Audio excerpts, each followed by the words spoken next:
আমাদের মতো হাউসওয়াইফদের হাজব্যান্ড পাশে থাকা কাছে থাকাটাই হচ্ছে জীবনের সবথেকে বড় সুখ। তো চলো আজকের ভিডিওটা এখান থেকে স্টার্ট করছি, আশা করছি ভালো লাগবে।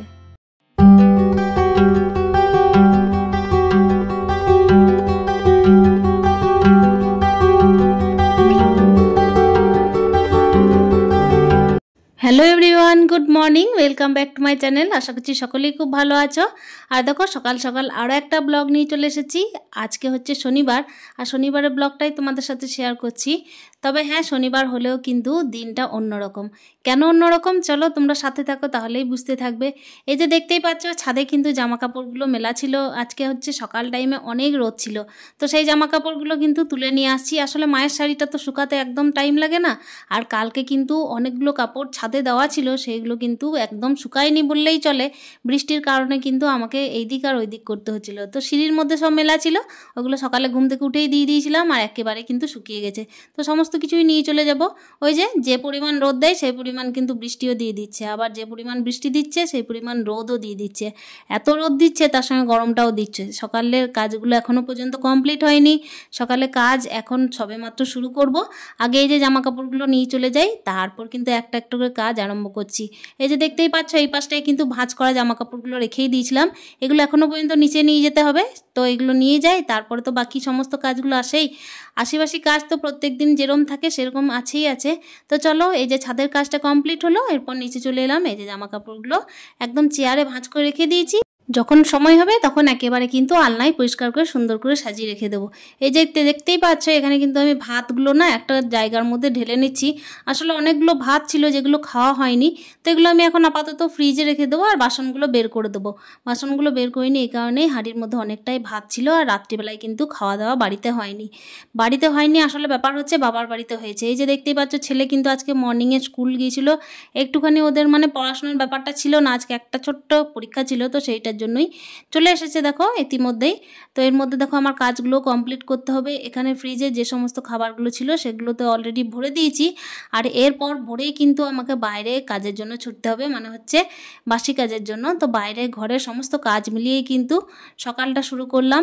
আর এই যে দেখো, এখনো পর্যন্ত রান্না বান্না কিচ্ছু করিনি। আজকে শনিবার, যেহেতু শনিবারে তো এমন কিছু আইটেম হয় না, নিরামিষ আইটেম হয়। আজকে অনেকগুলো বলতে পারো কাপ ডিশ জড়ো হয়েছিল, মানে যেগুলো রান্না করে আমরা প্রত্যেকদিন ব্যবহার করি, তার সাথে হচ্ছে এক্সট্রা কিছু থাকে, সেগুলো বের করেছি ধোয়াধুয়ির জন্য। মানে ওই যে দুর্গাপুজো চলে আসছে, তো সেগুলো তো ক্লিন করতে হবে, তাই না? আর যেহেতু বাড়িতে কিচেন চিমনির বিষয়টা নেই, সেহেতু কিন্তু তেল চিটে ভাবটা একটু বেশিই থেকে যায়। তো ওই জন্যই কিন্তু বের করেছি, আর এই যে ঝাড়টাগুলো দিয়ে নিচ্ছি। এখানে বাবার গাড়িটা দাঁড়িয়ে আছে দেখতেই পাচ্ছ, আর এখানে ছেলেকে কিন্তু আমি কথা বলছিলাম। স্কুল থেকে এসে জুতোগুলো বাইরে রেখে দিয়েছে, ওইটার জন্য ওকে ডাকছিলাম আমি।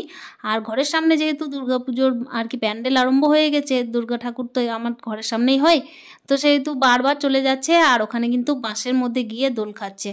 আমাদের যেহেতু বাড়ির সামনেই, মানে মুখেই বলতে পারো, মানে দরজা খুলেই যেহেতু ঠাকুর মন্দিরটা, তোমরা আগেও দেখেছো যে ঠাকুরের বেদিটা আর কি মা দুর্গার বেদি সামনেই, তো সেহেতু কিন্তু আমাদের বাড়িতে একটু বলতে পারো বাচ্চাদের আমোদ প্রমোদটা একটু বেশিই হয়। আর তার সাথে কি হয়, একটু জ্বলনটা আমার বেশি হয়।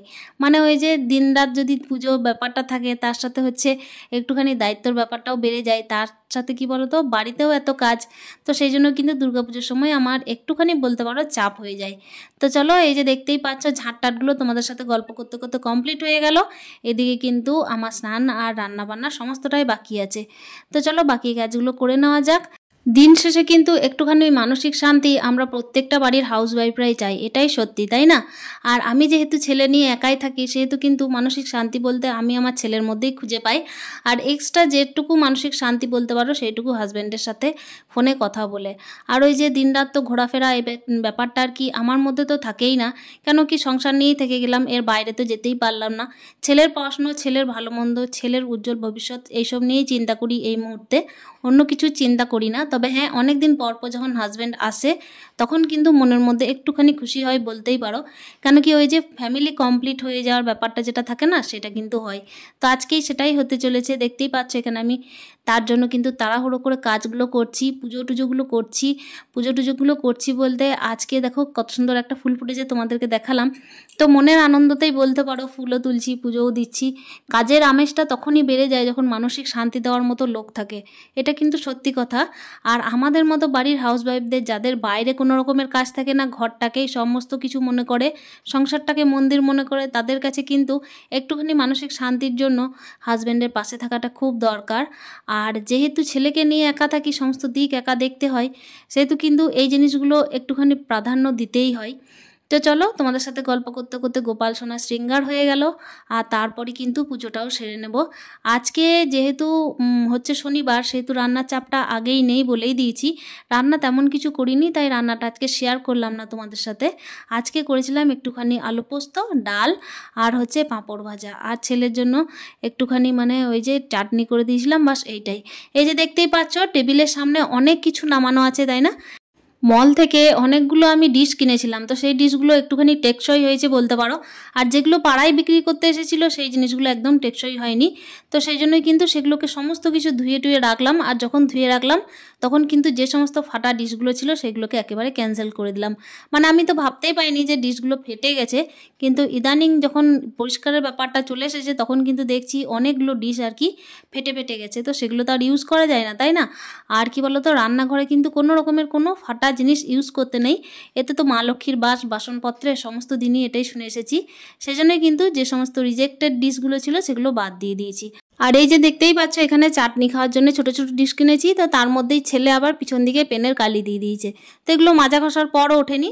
তবে হ্যাঁ, এই যে উল্টে পাল্টে ঠিক করে রেখে দেবো, আর যেদিন রেখে দেবো সেদিন কিন্তু তোমাদের সাথে অতি অবশ্যই শেয়ার করব। তো দেখতেই পাচ্ছ এই যে খুঁটিনাটি কত জিনিস বেরোচ্ছে আস্তে আস্তে, সেগুলোতে এত ধুলো ময়লা বসেছিল যে এই যে পরিষ্কার করার ব্যাপারটা থাকছে।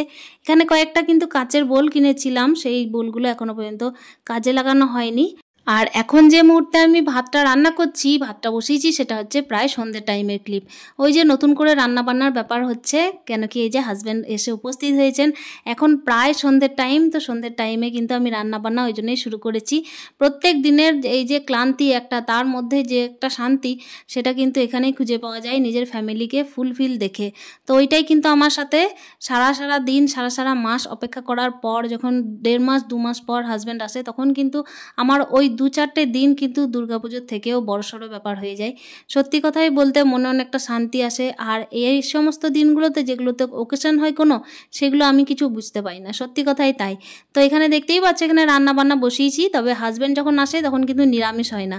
মানে ওই যে শনিবার বা শুক্রবার বা হচ্ছে বৃহস্পতিবার, কোনো বারটাই মানে আর কি মানামানির ব্যাপার থাকে না।